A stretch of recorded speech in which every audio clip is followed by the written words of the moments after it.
Hey everyone, Yara Daisy here.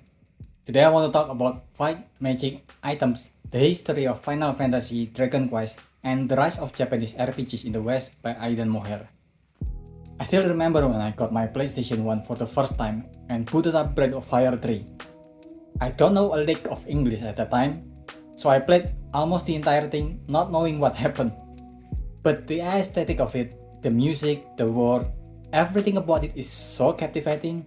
I didn't finish the game because of a puzzle at the end of the game that I cannot solve because, well, English. And then after that, my first memory card then chose to traumatize me with wiping my save file. But that's it.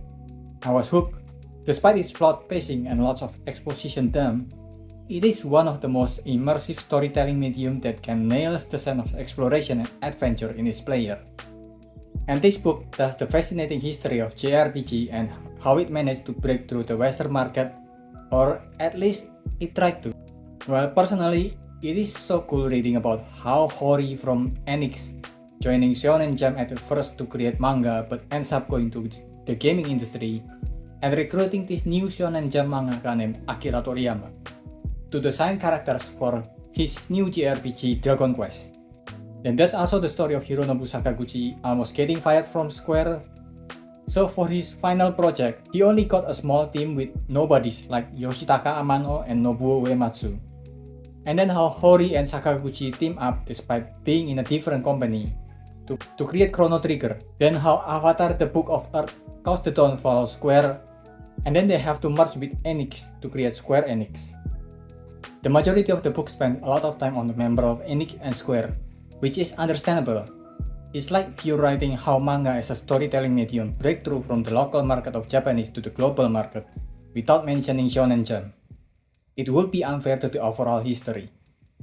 But it makes other titles of the genre feels much less significant as a result. Unfortunately, the initial history of how it got to the West is finished very early in the book. After that, it just mentions some title and most often it's just focused on the marketing point of instead of the influence of the games of those titles.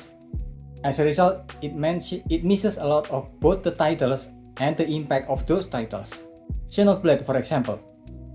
The world building of Xenoblade and its open world impacted more than just JRPG, but it wasn't mentioned at all. Dark Souls and From Software is also unmentioned, and worst of all, there is no mention of Undertale at all, one of the most creative take on the genre.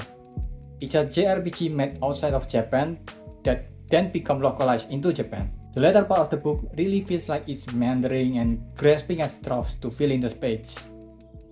There are a lot of what feels like padding to the narrative of the books, too much commentaries by other game journalists, and there are even a few commentaries that feel straight out of the Ally industrial complex, which can be a bit ick. Well, there are a few cool tidbits, but I wouldn't recommend wasting your time or money on the book since most of what is mentioned in the book is already mentioned elsewhere for free. If you want a book about JRPG, A Guide to Japanese JRPG by Bitmap Books is a much better purchase and a much better time spent to read.